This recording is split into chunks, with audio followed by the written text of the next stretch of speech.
Right.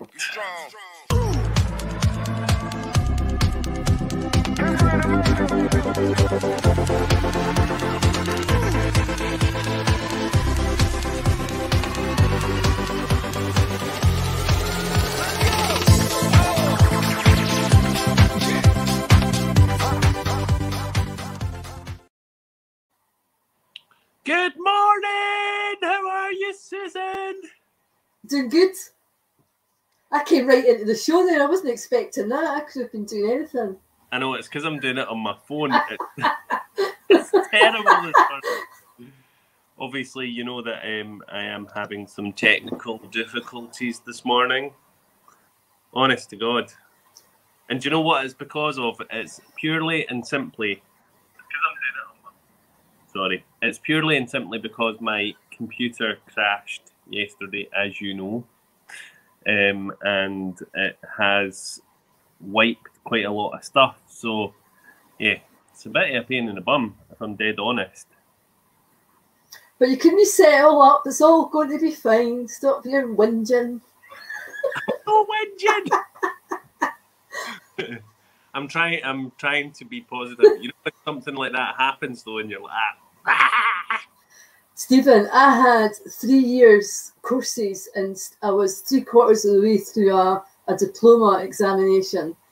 And my grandson, who would have been about 5 at that time, went onto my laptop and I didn't know and put it back to factory settings. oh my God. Oh. And there was nothing I could do. Everything was going in. I was like, heartbreaking. I know. However, but life moves on. These things happen, though, don't they? Yeah. So if you are watching as well, guys, please do let us know that you're watching. Say hello. It's always nice to say hello. Don't be rude. Say hiya, Stephen. Hiya, Susan. How are you? And Susan, this is your last Monday. It is indeed. Last Monday, and then your last Friday this Friday. That's it. Friday, no more Susan. Hooray! So everybody's saying, hooray, no more Susan. On the surgeries. That's it, though. Yeah. Susan's still here, but no more surgeries. But that's because I'll be back seeing people face to face, and it's just I need to have that time to work with folk. Mm-hmm. Are you excited, Susan? I'm looking forward to it. Yeah, actually, quite a lot of bookings already. I mean, for week beginning the 5th, I've only got 2 places left for that week to see clients. All the rest booked up. Yeah, that's really, really good. Mm-hmm. Yes, I am in the shop, Kelly. Kelly's saying, jealous. You're in the shop.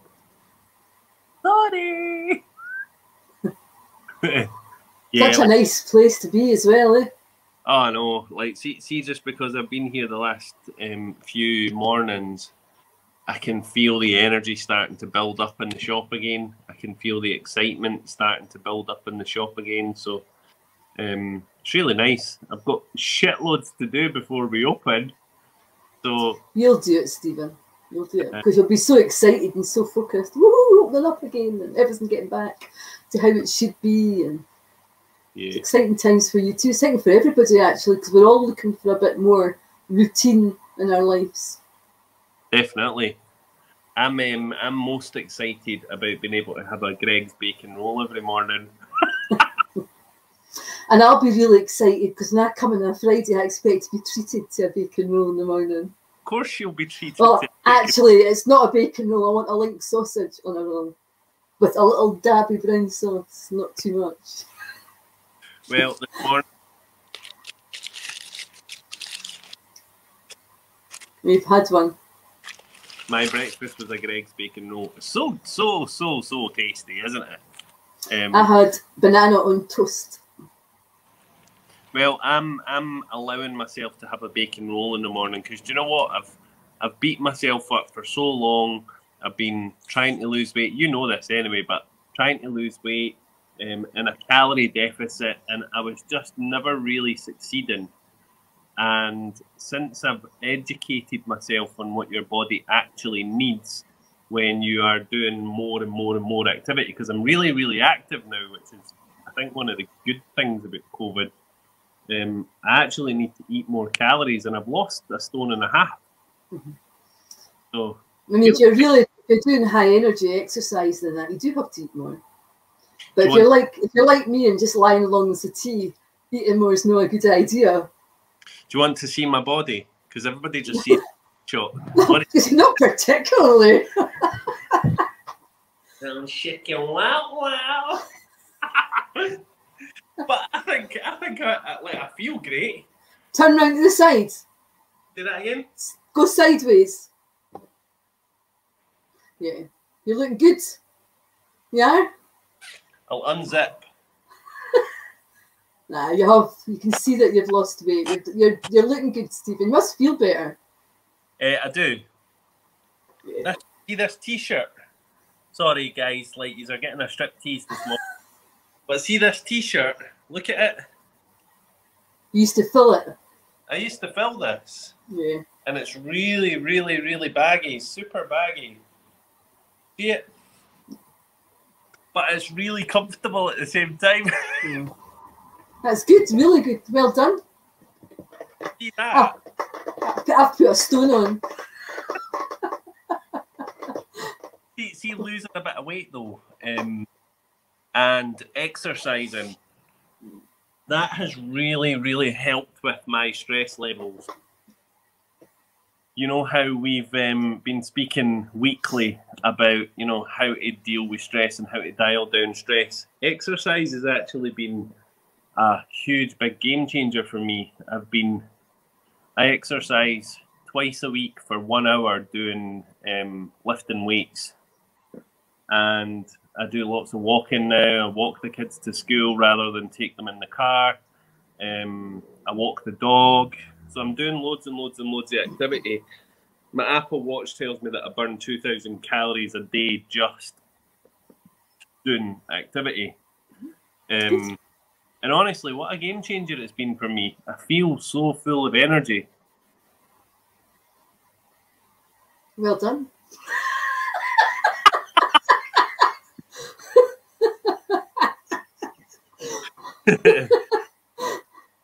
So, no, that is good, Stephen. It is. It is. Like, I just feel great. I feel amazing. And I can still have all the foods that I want and not deprive myself of anything, which is good. So in the past, I've been in that mentality of I need to lose weight. And I suppose it leads me on to thinking today, and what we're speaking about is, you know, people have that thinking when they're feeling stressed or anxious, I need to be better. I need to get myself back to where I'm meant to be, or where society thinks that I should be.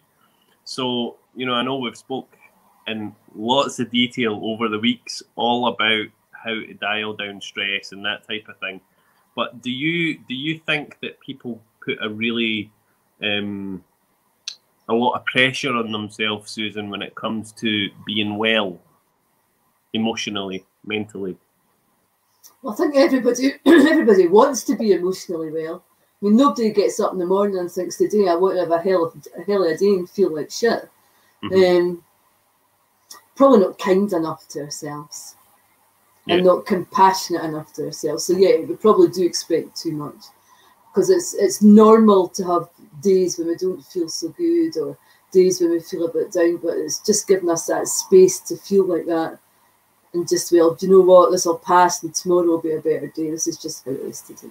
Yeah. And we're not really like that.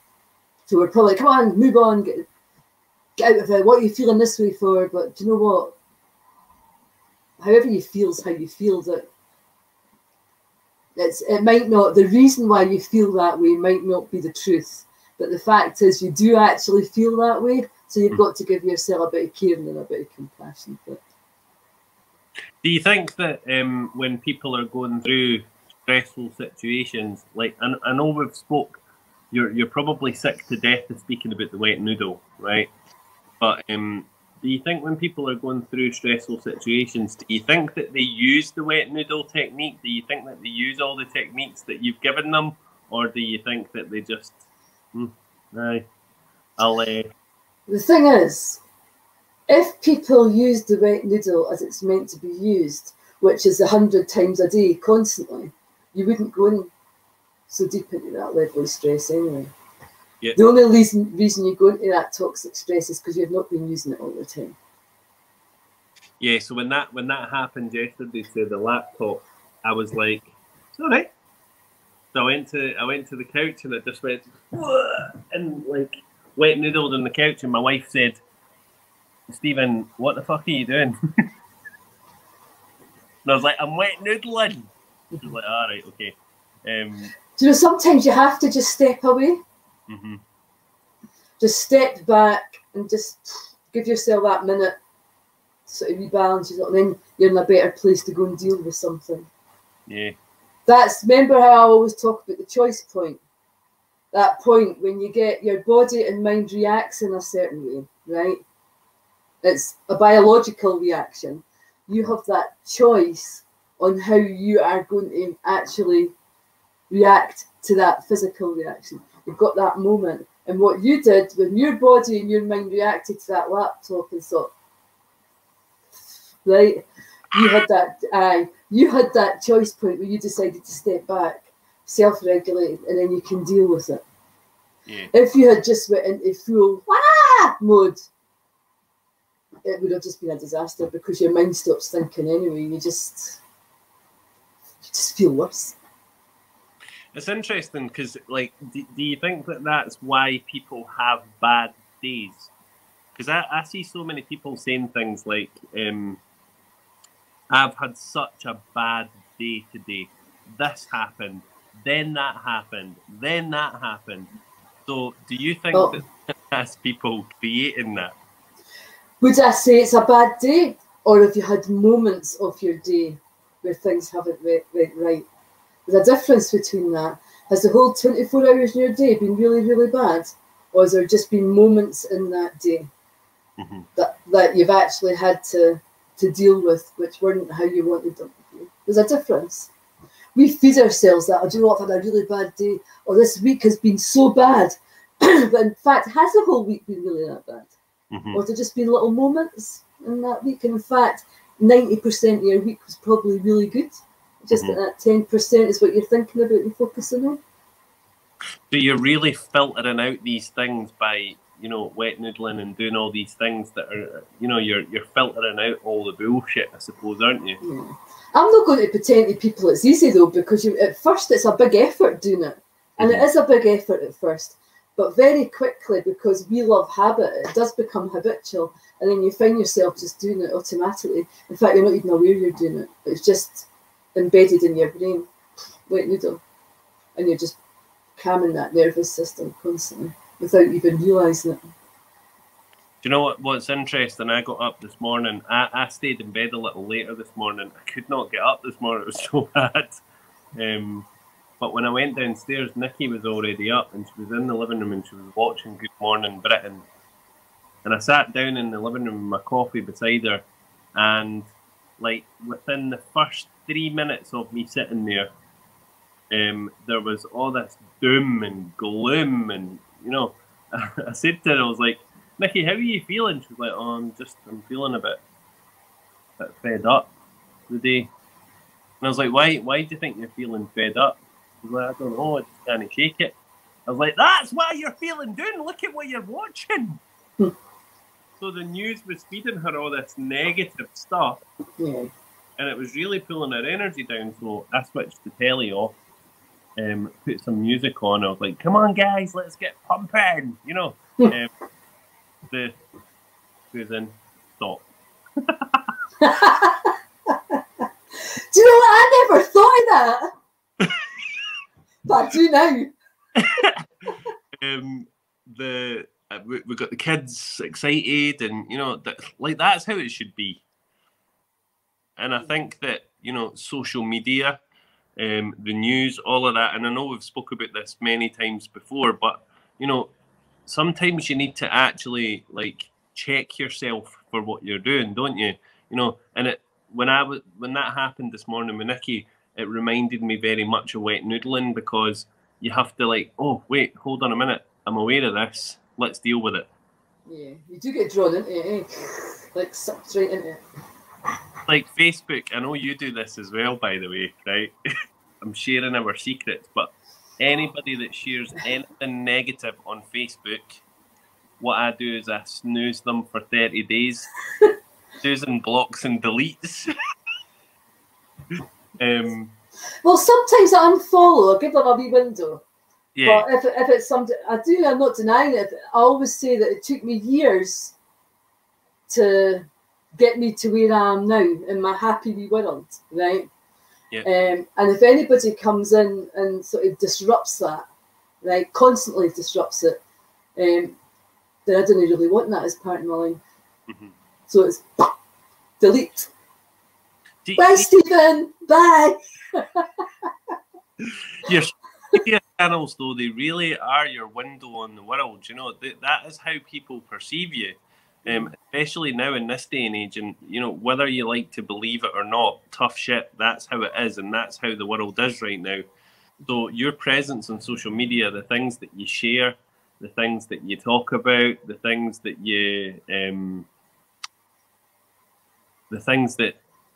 you get involved in, I suppose, they are how the world perceives you.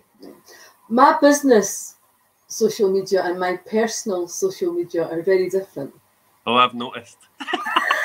No, I'll be honest. My business social media is very much about what I do. Mm-hmm. But who I am out with Susan the coach and Susan the therapist is not hidden on my personal social media.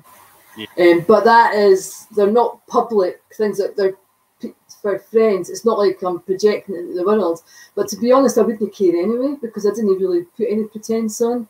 I use F words and swear on my own personal social media. But I hope it's not in a vindictive way or anything like that. No. And it certainly doesn't reflect into how I work. It's my twisted humour. I've got a very dry humour. I've got quite a dirty mind. And I swear a lot. Mm-hmm. And actually, I'll be honest with you, when people come to see me in the therapy room, I swear with them as well. Mm-hmm. Anyone who knows me will know that the F word is my best friend. And even in a therapy situation, I do swear. I don't pretend that. In fact, you know what? There is no real difference between my therapy page when I think about it and my real page. Because everybody who comes to know me knows that I swear and I curse. And I'm just who I am. So take that back. I'm who I am, and that's it. I have to say, I think that you're not as bad as you think you are. I think that you use it in the right context. You're not, you know, so don't think that you're going to go and see Susan Watson and she's going to be like, right, sit the beep down. Oh, no. The thing is, the way I use the F word is I actually think it's a therapeutic word. Mm-hmm. That sometimes like say somebody's got words, self-talk that is like, you're really useless, you're really rubbish, you can't do that, you're ugly, you didn't fit in the world, everybody hates you. What I'll say is, if I was saying that to you, what would you say to me? I wouldn't have it. I would, no, you tell me to fuck off.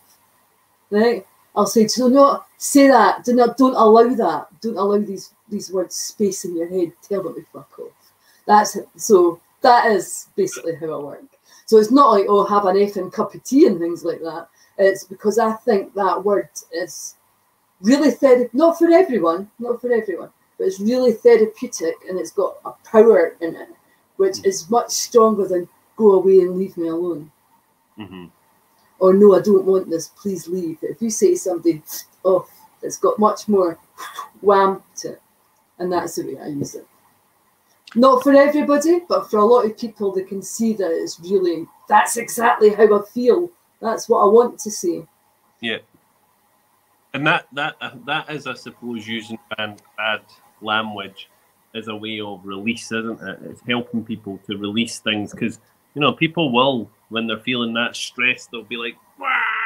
You know. Well, I'll tell you, right, when I, in my other life, before I live the life that I do now, I went for years of not being able to say no to people. disagreeing. I was a yes person. People used to take advantage of me.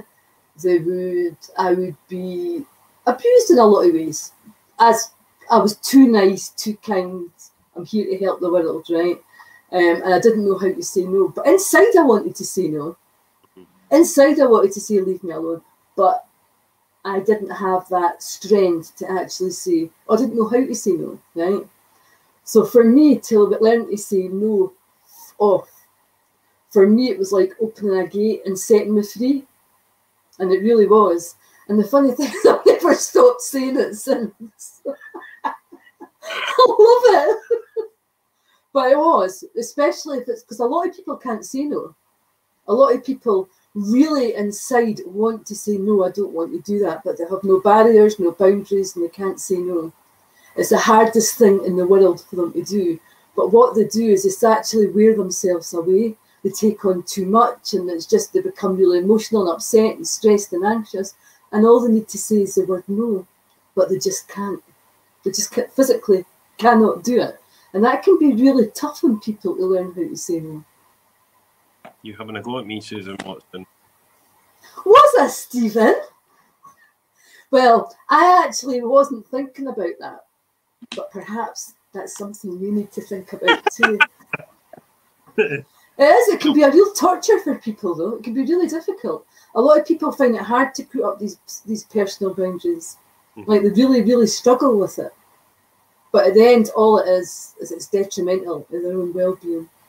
And it can be a hard lesson to learn. Do you know what's really fascinating now? I know that I've been chatting with you over the last few days about a situation that I had found myself in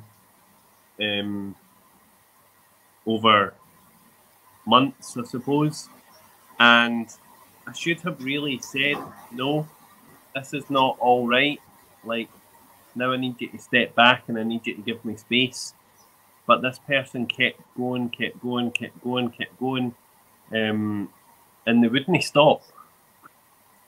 And over the last week, I've had to like deal with them very directly. But they didn't like it when I said no. Mm-hmm. Why would they like it? You're putting a boundary up, which is a barrier, a gate to stopping whoever it is wanting to do what they want to do. That's what boundaries are. Mm-hmm. So they might not like it, but that's tough shit on them, eh? That's what I always say. Your personal boundaries is for you, your protection, your well-being. You're not, nobody and anybody's listening to this. You cannot live a balanced, happy life pleasing everyone. It's impossible. The person to take care of is yourself. And that's not selfish. Self-care is really important because if you take care of your own boundaries, you stay balanced, well, and healthy, right? And what that means is the things that are important, the things that really need your attention, the people that really need your help, you have the strength and power to be able to do that. But if you don't have personal boundaries and you can't say no and you just keep taking and doing things for everyone, you actually get worn out. You're spreading yourself too thin. And in fact, when it comes to the people who really need you, you've just not got the energy to really do it. Mm-hmm. That's true.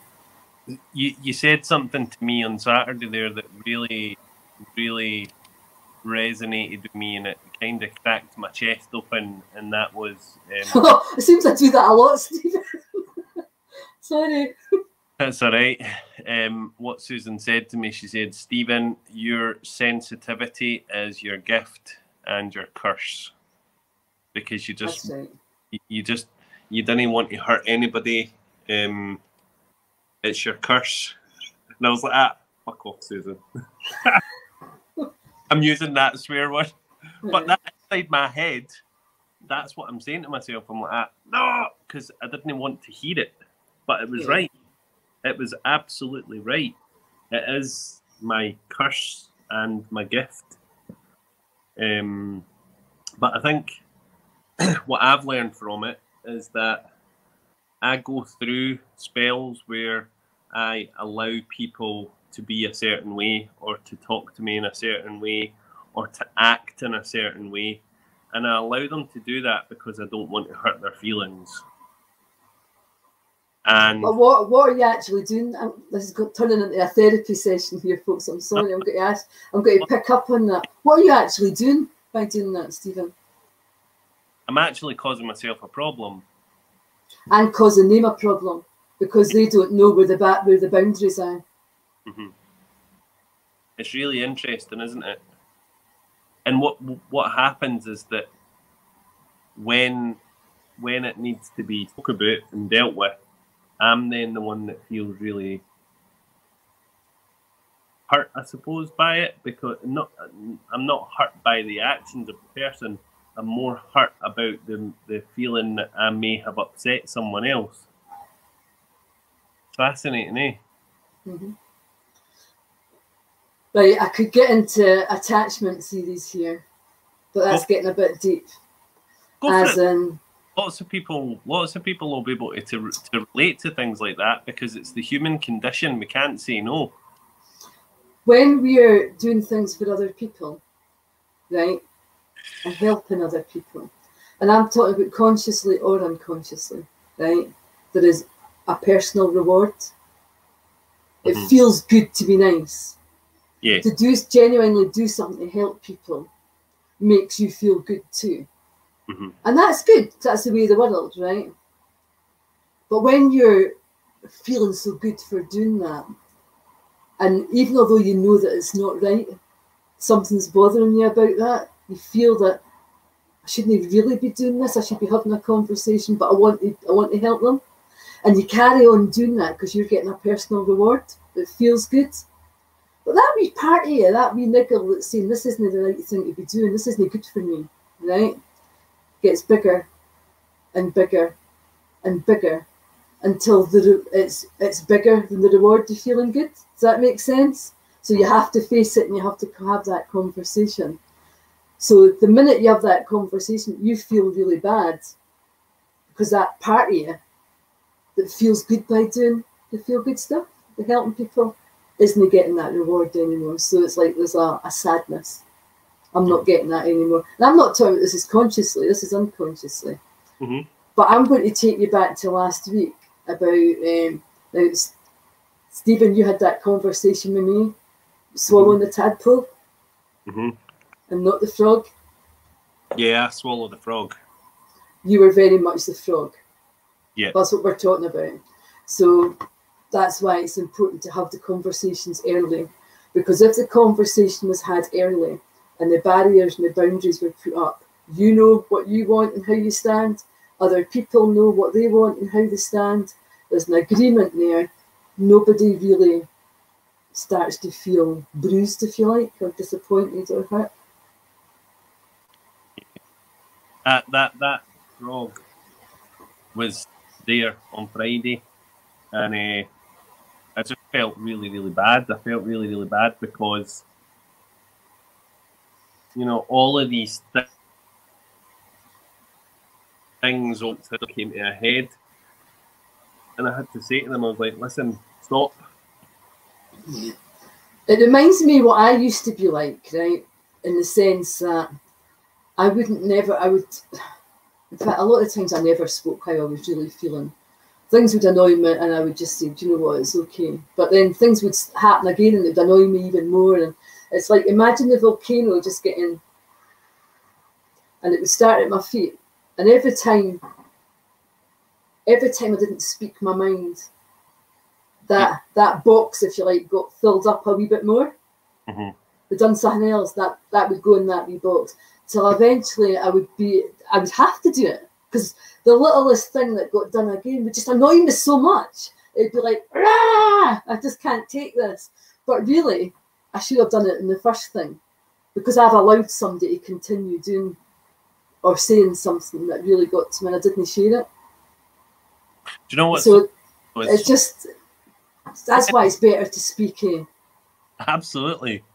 So many people said to me, I remember July, August time, somebody said to me, I'm just going to warn you, this person doesn't think and feel and speak about you in a very positive way. And I was like, don't be daft. That's just how you've perceived it. That's not how I perceive it. I take everybody at face value. So like there was all these wee things, all these wee warning signs there.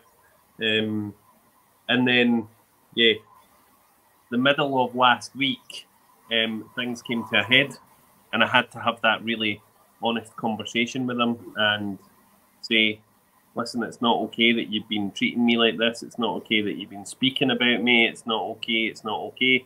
And then what happened is that person just went,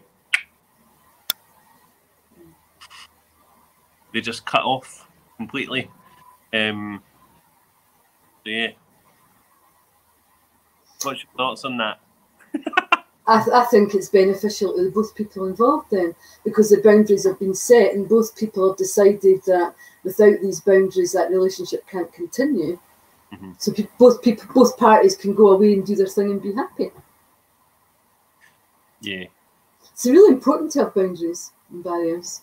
Mm-hmm. That's why, I mean, you'll know that I have no hesitation to say no to you if you ask me and I'll say, no, I'm not doing that, Stephen. Or to anyone, no, I'm not doing that. No, you have my laugh. You know, I have no hesitation because people will always know what to expect. But it also gives me that space to know that, again, it's coming back to protecting my space, my life. Mm-hmm. You deserve that too. Every single person deserves that. So if anybody's got a problem saying no, who's listening, you deserve it. You deserve to know. Think of the old thing about being on the plane and the oxygen masks come down. You always put your own oxygen mask on first, because if you haven't got that level of oxygen to keep you healthy, well and alive, you can't help other people. Mm-hmm. And that's what life is like anyway. You need to look after yourself, because it's a sad fact to life that if there's no boundaries, there's no barriers, people, and it's not anybody else's fault, is if the barriers and boundaries aren't clear, people are just going to keep on taking because they don't know that it's time to stop, because we're not putting that in place. So it's not only the responsibility of the person who's taking, because they don't know, because we've not been clear. We have a personal responsibility to set up our own boundaries and barriers, which then protects us, but lets other people know that that's not right. If they don't know that's not right, they don't know, because we're just letting it happen. Yay, come on. So there's a personal responsibility there too. Do you think that when you open up to these things, though, it brings more of these things? Because, right, the reason that I say it is because obviously I had to have this really difficult conversation midweek, and then somebody had brought something to my attention and I had to share it because I felt really guilty not sharing it. So I shared that, which then caused not upset because it was well received, but there was then a situation where I was really open, really honest, shared the information, but I felt really bad about sharing the information. And then I had two friends over the weekend who attempted suicide. So I could not, like one person attempting suicide, but two people that you know so well attempting suicide. So then I had to very openly speak to them and chat them through how they were feeling. My laptop broke. All of this stuff happened. And I suppose I could review that week like, There's a lot in there that you're not responsible for. Now, I'm going to sound like I'm heartless. I don't mean to sound like that. It's practical, right? People who are at risk of taking their own lives need medical attention. Yeah. And need medically trained staff to support them. As a friend, we can be there to listen, right? But you cannot, as a friend, and I wouldn't as a therapist either, take on that personal responsibility to be the support, because in fact the right support people need are friends and family and people around them to understand and care for them, but they need a bit more than that too. Mm-hmm. Yeah, and I did honestly spend quite a bit of time trying to put them in not into. Trying to get them a bit more support with charities, and Yeah.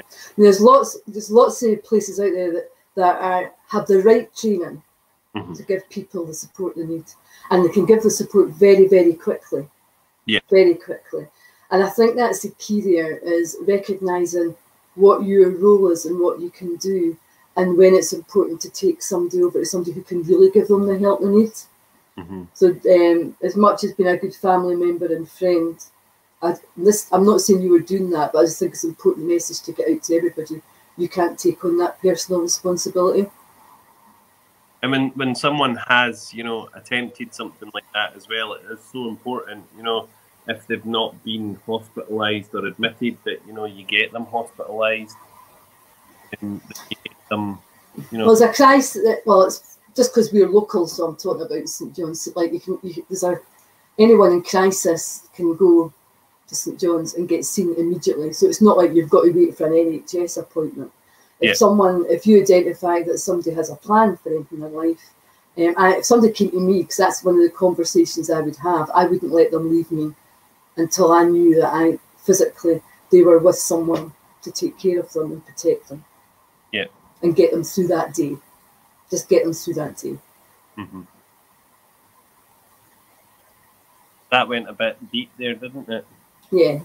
But I think it's important to say that, though, because a lot of people think when they know someone who is at risk of suicide, people think that because they know them, they then have to step up. It's almost like we step into, I'm responsible for protecting this person. But in fact, we're not really, because it's too big, if that makes sense. Yeah. And it's not an uncommon situation. So, and it's really not a subject that should be avoided either. It should be a subject that's talked about. Absolutely. Yeah. I think that's the thing. People are scared to talk about suicide, and they're scared to talk about the actions that people have taken. But I think you need to be very open and honest, don't you? And say, no. It's like lots of things I deal with are subjects that people get, should we really be talking about that? Well, yes, we should, because it happens in life. So let's talk about it. Because if we talk about it, people know that they can speak about it when they feel that way. That there is no shame, there's no worry. Just speak to people who care about you. Anyone who just sit and talk to anyone about it, because it can happen to anyone. I'm going to just hit on another really bad topic here that's classed as a bad topic. But I think like child sex abuse, people don't talk about that. But I think, yeah, you should talk about it. And people should not run away from it, because it happens. And actually it's far more common than people think. And yet we'll talk about disassociation, we'll talk about trauma, we'll talk about fear, right? We use all these words that sort of skirt around topics. Or somebody's got a childhood trauma. No, it's not a childhood trauma. Somebody experienced childhood sex abuse. When we start to talk about it and put it in real language, people understand, do you know what? They're getting felt, they're getting understood. There's no shame. You can speak about it. And that might be really deep for this session. But I don't know if you've seen that. 1 in 4 girls will experience some form of childhood sex abuse, and 1 in 6 boys. That's what we know of, right, on reports. So therefore, why shouldn't we talk about it? Why should we sweep that under the carpet? So I'm quite, how can I put it, an advocate for getting things out there and not skirting around things, and letting people know that if they experience any of these sort of situations, do you know what? Bloody right, talk about it. People are here to listen and understand. I think that's the thing that probably doesn't get spot. It's like everything though. Why are we so reluctant to speak about the things that are painful? Why are we so reluctant to, mask them with other stupid scenarios like childhood trauma, It's 2 reasons, really. The first one is the people who have experienced that. One, do they think that people are going to understand? Should they be embarrassed and ashamed and fearful? Shame is a terrible thing, and then you get guilt and everything else that comes with that. And then the person who's saying, who is scared to bring up the subject, is because they're scared to bring it up because they're worried about traumatizing that person anymore, right?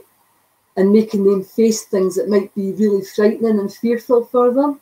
But at the end of the day, the person who's experienced that is feeling it. Nobody can make them feel any worse because they probably feel the worst they can feel anyway. And in fact, by talking about it and somebody recognising how they feel and letting them know that they can talk about that is actually a big, I can get it out.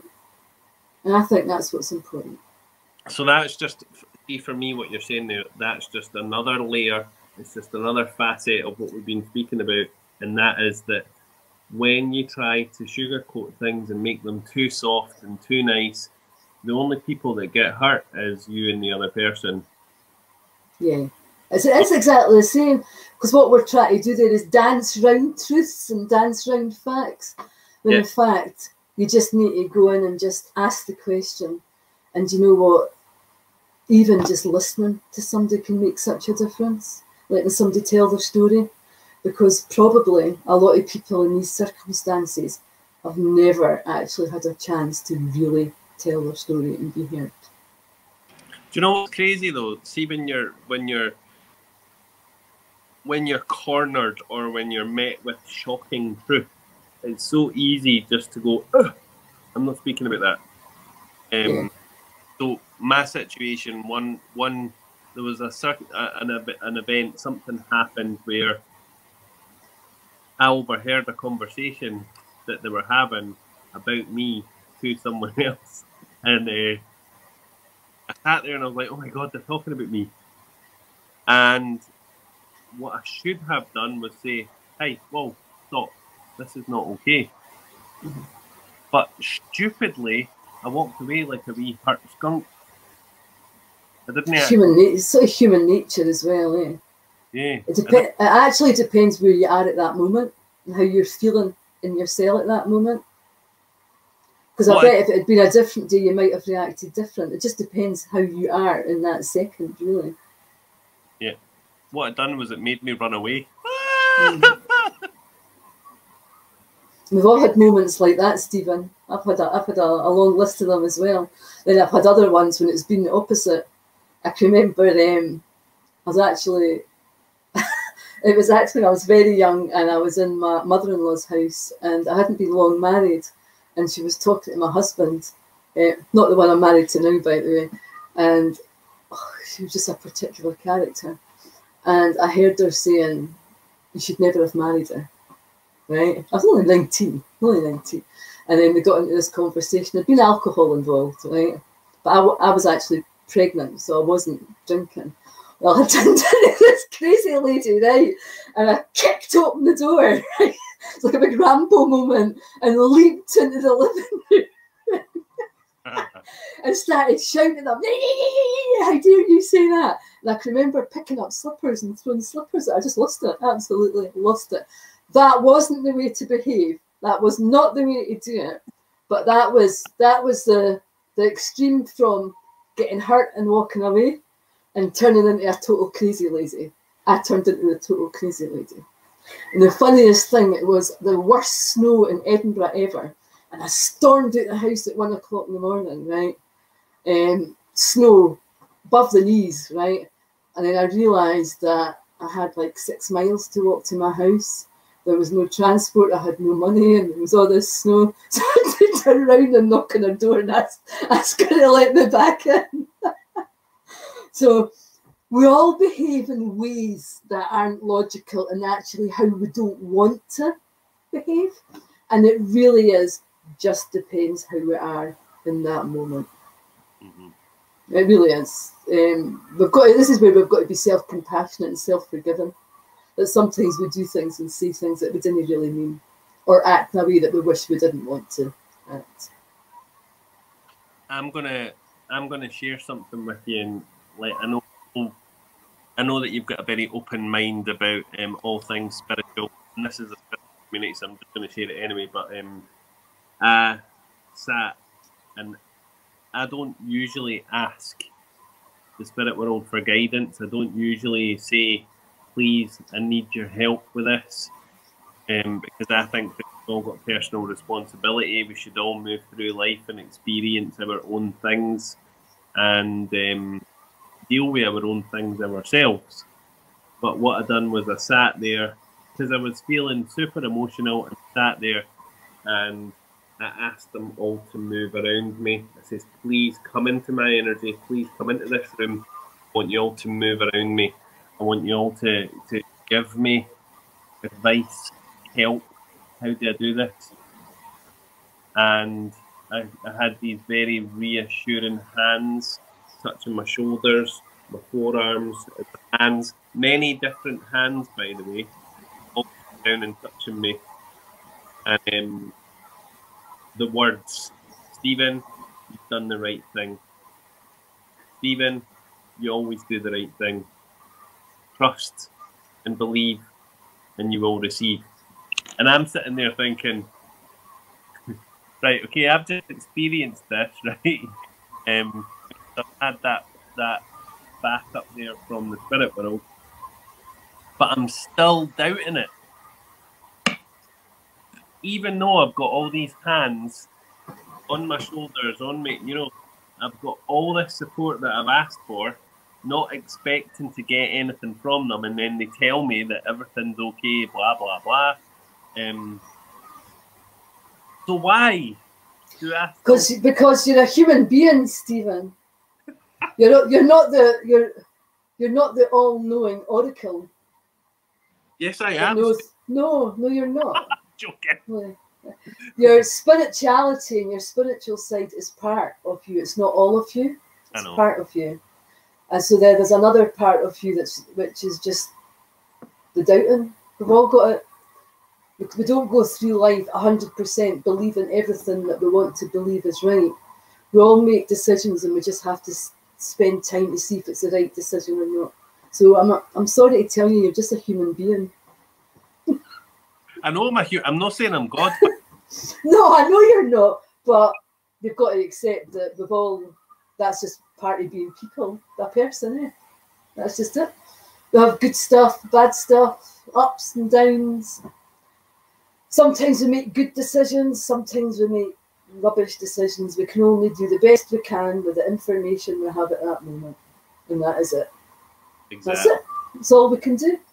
I think it's fundamentally what we learn from it, though, isn't it?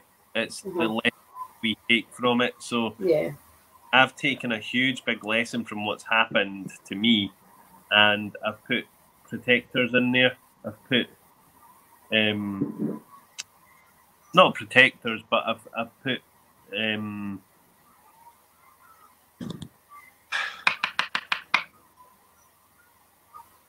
reminders so that I don't get back to that space. So that when I feel these feelings, when I sense that something's not right, I act on it. I think that's the key to do that. Mm-hmm. Yeah, I think you're right. And we all need that.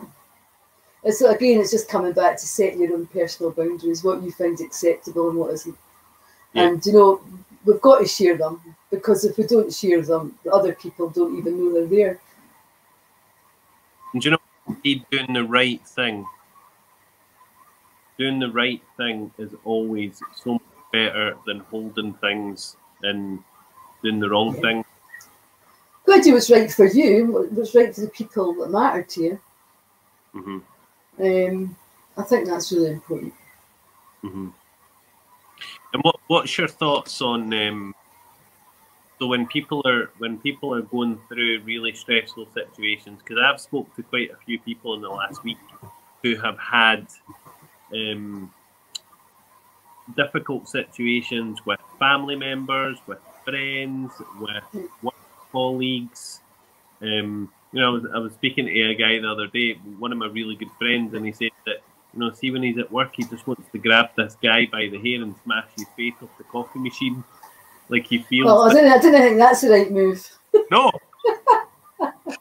He's like, honestly, see, every time, because they work in a call centre office place, and obviously they've got social distancing measures in place, and a very skeleton staff in right now as well. And every time he's in a coffee machine, this guy comes up behind him and he's so close to him, he's like, I just want to grab him by the hair and smash his face repeatedly off the coffee machine. He's I would just say social distancing. You step back. You need to step back. When people are triggering you like that, when you're in that toxic stress environment, when you're like, I just want to batter you, but like on the outside you look really calm, on the inside you're feeling that rage. It's coming back again to the very beginning of self-regulation, to be doing all this stuff so you don't go into that toxic stress, and saying what you're thinking. Sorry, you need to step back. Because once you've said that, somebody will be like, ooh. Or they might say, oh, what's wrong with your face? Just say, come on, step back. Just be firm. Yeah, because like, see, I always compare this to see Princess Street in Edinburgh. I grew up in Edinburgh, and Edinburgh's my home, so I would always go up the town all the time for shopping or whatever. Princess Street was the place that you went to get everything, eh? Or well, it used to be, aye. And we would be walking up Princess Street with my mum, and I always remember people just being raging. Everybody. Princess Street used to be mobbed. People would be walking up your ankles and banging into you and all the rest of it. Yeah, but they would be angry, and they were angry because nobody would move. But every single person was angry because nobody was moving. And actually, I always thought, you know, like, see if people could just have a bit of understanding with each other, they would understand that actually nobody's angry, they're just making each other angry. I think it's there, but I think everybody's in such a rush. Everybody wants to get there fast. Everybody wants to be first to get there. So you're on the roads, I mean, I don't drive, but you can see it, people speeding up and screaming to get one car in front of you and things like that. You just think, why?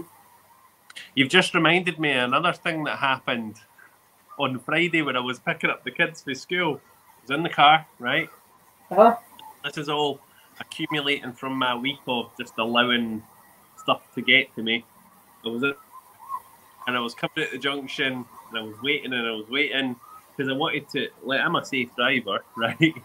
But I was waiting on this car, and I thought, if I go, they might crash into the side of me or whatever, right? So I'm waiting, but I could see the driver behind me like this. So instead of like ignoring it, what I done was I stopped at the traffic lights and I rolled down my window when he was beside me, and I said to him, why did you have to do that? That wasn't very nice. That wasn't very kind, the way that you've acted there. And he says, you're a new driver, asshole! And he sped off. He wouldn't even give me the time of day. He just called me an asshole and drove away. And my kids were sitting in the car like, why did he call you an asshole, Daddy? So I don't know what my point is. Everybody's in too much of a hurry. Absolutely. Everybody's in too much of a hurry. If he'd just been understanding and just taken those couple of minutes, he would be totally fine. Yeah. Everybody will react. Everybody's stressed. Everybody's reactive. Yeah. That's what it is. So we've got 3 minutes. The world needs the wet noodle. That's what it is. Absolutely. Everything comes back to wet noodling and self-regulating, isn't it? So we've got 3 minutes left, guys. Does anybody have any questions for Susan, or would you like to comment on what we spoke about this morning and tell us if you found it helpful? Have you found yourself to be in situations like that, toxic stress situations? Have you found people to be triggering you, annoying you, that type of thing? Because Susan does... Whoa! Sorry. Do you want to see what what's holding my phone up? Is it a glass? I don't know if you can actually see her. Can't you see anything apart from your frozen face? Oh, it's an angel. It's Lorraine. All right. Lorraine the angel. Our angel Lorraine, aye. So yeah, I'm balancing it on the angel's book. Remember, if you self-regulate and calm your nervous system down, things don't trigger you so much either. Things don't press your buttons. Yeah. But even when you do self-regulate, you can still go into that, can't you? Well, of course you will. You're moving in and out all the time. But the point is you can pull yourself back out by doing that. Mm-hmm. It's human nature to go back and forward. But aye, absolutely. Aye. I'm just going to pop up some comments. Regina's saying there, I agree, Susan, the shame around abuse just protects the abusers, not the children. That's right, actually. Really is. Absolutely, Gina. That's spot on. Absolutely. Kelly saying there, Susan, you've really helped me this morning. Thank you. Stephen, sending you big hugs. Thank you, Kelly. Kelly. Lisa is saying, I found it helpful. I've been in a few with friends arguing, and I won't take no for an answer. I've started to say no, not being a yes person. It's good because everybody needs to be able to say no. Protect your own boundaries, your own well-being. Yeah. Teresa's saying Friday, supermarket one-way systems, folk going the wrong way, nearly killing me. I've found that though, see, during COVID, that people have been so annoyed with things. Yeah. So, one-way systems in supermarkets, not standing where you're meant to stand, people are just, Absolutely never. I'm lucky because I don't, my husband goes to the supermarket and that, so I don't do anything like that. So I've avoided a lot of these sort of more stressful moments. I know he finds it stressful, but that's his problem. I don't need to go because he does all the shopping and cooking. I just need to get served.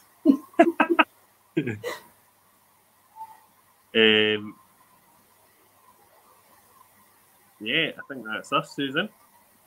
So, thank you so much. We are going to end the show today. Susan has got a client in 10 minutes, so she does need to be quite sharp today. So Susan's going to pop off and do her client. I've got some work to do here at the shop, and then yeah, that's it. So bye. We'll see you all on Friday with Susan, and I'll see you all tomorrow with John. And then on Wednesday, we have got James's last Soulman surgery as well. Then we've got a special guest on Thursday, Susan on Friday, and then next week, it all changes. Bum, bum, bum. See you later. Bye. Bye. Bye. Be strong. Be